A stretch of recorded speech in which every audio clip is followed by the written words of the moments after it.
Mesdames, Messieurs, bonjour. Très heureux de vous retrouver ici en direct du Sommet de l'Élevage, dans la grande halle de Cournon, tout près de Clermont-Ferrand, pour nos matinales de compétences élevage. Alors, on va s'intéresser, bien entendu, au Saint-Nectaire. C'est le fromage donc, de la région.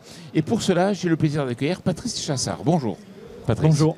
Alors, vous allez nous parler un peu du GAEC, du Bois Joli. Juste à mes côtés, donc Juliette Autoroche. Bonjour Juliette. Bonjour à tous. Vous êtes experte compétences élevage, donc justement sur la zone, notamment de Saint-Nectaire. Et à ma droite, Sylvie. Bonjour Sylvie Lechat. Bonjour. Voilà, vous êtes responsable donc de compétences élevage. On va démarrer par vous, Patrice. Déjà, est-ce que vous pouvez nous présenter un petit peu l'appellation ? En très court, l'appellation Saint-Nectaire, elle est faite sur le massif du Sancy, c'est-à-dire le massif des Monts d'Or et le nord du Césalier. C'est une petite zone, il y a 400 éleveurs et la particularité du Saint-Nectaire, c'est qu'il est fait, comme il est dans ce territoire-là, il y a des flores variées et diversifiées, c'est beaucoup de prairies permanentes, que j'appelle naturelles, ça ne sont jamais retournées, qui amènent une flore très variée avec une spécificité dans le produit final que le consommateur peut retrouver. Très bien. Si on fait un focus maintenant sur votre exploitation. Alors, au milieu de ça, nous, on est au milieu, GAEC du Bois Joli.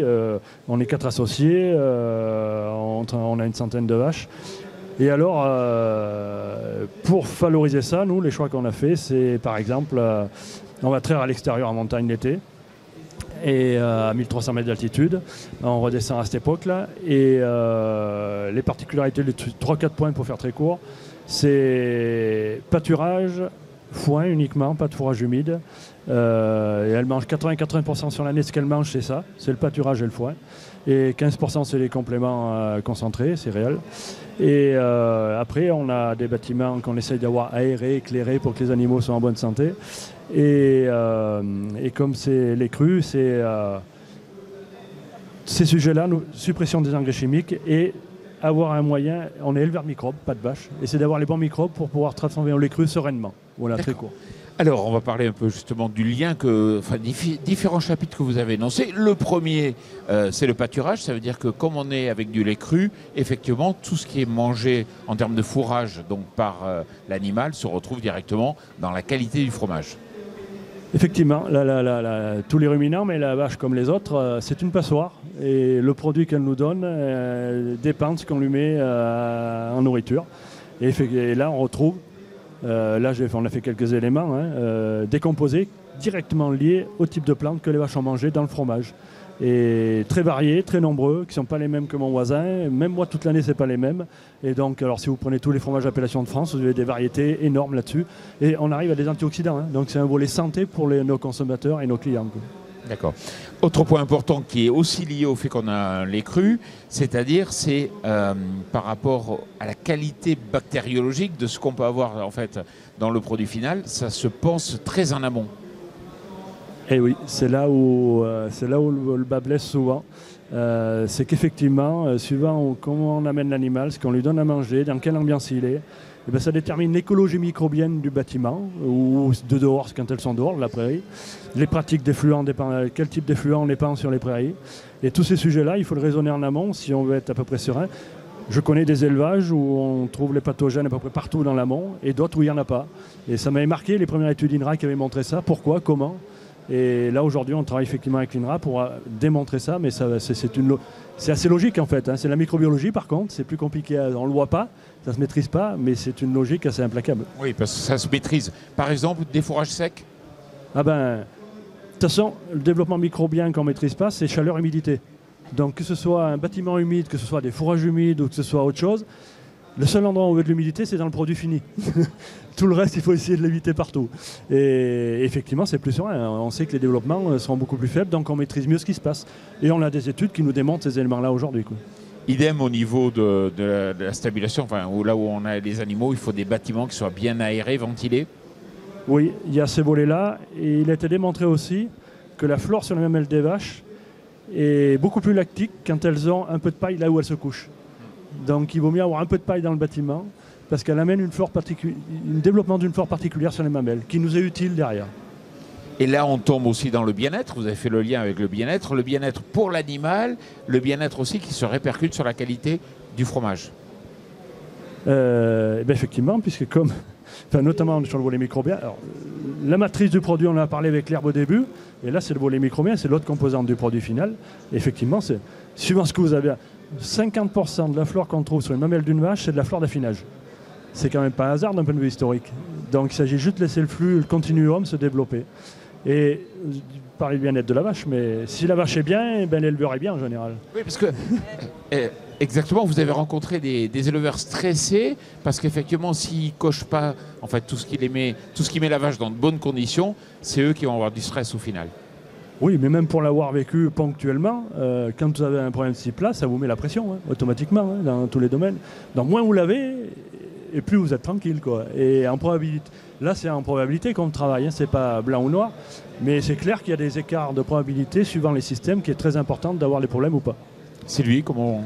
Alors c'est un peu le fil conducteur de ces 4 matinées, c'est justement d'avoir des animaux heureux et un agriculteur qui travaille dans de bonnes conditions. Et quand j'entends parler bâtiment, ambiance de bâtiment saine, on a énormément de demandes sur justement travailler son bâtiment pour avoir une qualité de travail bonne et pour l'éleveur et pour les animaux. Et on sent que c'est une préoccupation de plus en plus importante. Oui, c'est franchement une préoccupation de plus en plus importante. On est sollicité régulièrement sur l'aménagement de bâtiments. Juliette les régulièrement, certes sur le tubulaire, faire mes cases pour que ce soit pratique à travailler, mais également pour que ce soit agréable à travailler. Agréable pour l'éleveur et agréable pour les animaux. Et on le ressent donc dans la qualité du produit et même jusqu'au fromage, jusqu'au goût du fromage, comme le disait monsieur. Alors, Juliette, vous confirmez, vous êtes à la fois experte chez Compétences Élevage et vous avez une exploitation. Voilà, et c'est là où on voit toute l'importance en fait de notre métier, de pouvoir échanger avec nos clients, avec les producteurs et de bien connaître en fait les productions qu'il y a sur le territoire sur lequel chacun on travaille pour pouvoir justement apporter les bonnes solutions pour que nos éleveurs travaillent dans la qualité qui après vont pouvoir l'apporter du coup sur leur cheptel, sur leurs produits tout au long de la ligne. Et c'est là qu'intervient vraiment notre responsabilité auprès d'eux et que l'on apprend à construire suite à nos échanges en commun. Ça veut dire quelque part qu'il faut une forme de liberté intellectuelle parce qu'on se rend compte qu'on revient dans de nouveaux équilibres aujourd'hui. On prend plus en compte, par exemple, l'aération, la ventilation. Demain, peut-être la monotraite par rapport à d'autres systèmes. C'est-à-dire qu'il faut être capable d'évoluer, de trouver de nouveaux équilibres. Eh bien, comme le problème majeur, ça va être le renouvellement des exploitations en place, qui me semble être un enjeu majeur, on n'attirera pas des gens si c'est pour leur dire vous allez travailler 10 heures par jour, 7 jours sur 7. Hein. Ça marche plus. La probabilité est à 0, là, ou 0, quelque chose. Donc, il faut trouver des solutions qui permettent... Et c'est des solutions, c'est pas au produit de s'adapter à la solution, c'est la solution de s'adapter au produit. Donc au produit, quand je dis le produit, là je parle d'un hectare, mais ça pourrait être à la vache, à l'animal, etc. Et à partir de là, effectivement, on voit différents systèmes. Nous, on est nombreux et on tourne. Et on arrive à tourner, donc ça tourne tout le temps, mais on a des équipes, plusieurs équipes, on va dire. Et il y en a, j'ai des voisins qui sont partis sur la monotraite une période de l'année. Toutes les solutions sont possibles, à partir du moment où on respecte l'ADN de ce qu'on veut faire et de là où on va aller, et qu'on est en équilibre avec notre milieu, quoi. Oui, voilà. C'est une prise de conscience de l'équilibre avec le milieu, une forme d'harmonie, hein, le mot est un peu complexe aujourd'hui à intégrer. Vous avez parlé, on n'attirera pas les jeunes avec 10 heures de travail par jour ou plus. Ça veut dire qu'aujourd'hui, il y a une recherche aussi de l'automatisation d'un certain nombre de tâches. Oui, et d'ailleurs, cette année, on a beaucoup axé le stand sur l'automatisation, sur le gain de temps, sur des systèmes qui se gèrent seuls. Donc ça permet justement d'adapter son temps de travail par rapport à tout ce qu'il y a à faire sur l'exploitation. Et on se voit que c'est vraiment une préoccupation aujourd'hui des nouvelles générations et la sécurité aussi. Préserver son capital santé, c'est-à-dire arriver en retraite en étant en bonne santé pour pouvoir profiter aussi de l'après, on va dire, vie professionnelle.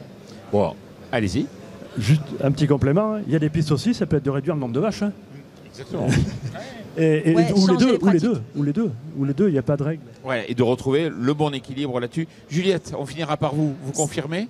Je confirme tout à fait, et c'est là où on voit toute l'importance de travailler dans la co-construction, puisque d'un éleveur à l'autre, on n'aura pas forcément les mêmes priorités, les mêmes cahiers des charges, et c'est pour ça que c'est important, et on est aussi là pour faire le lien entre toutes ces typologies d'exploitation, toutes ces typologies de solutions, d'avoir un panel complet et de pouvoir vraiment l'adapter à ce que nos éleveurs nous demandent pour les accompagner au mieux dans leur travail de tous les jours.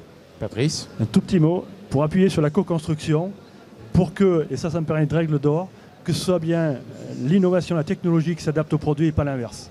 L'inverse est dangereux pour pas beaucoup de filières. Ouais, bien sûr, il faut bien s'adapter. Patrice, Juliette, Sylvie, merci beaucoup. Et puis surtout, merci à vous. Merci.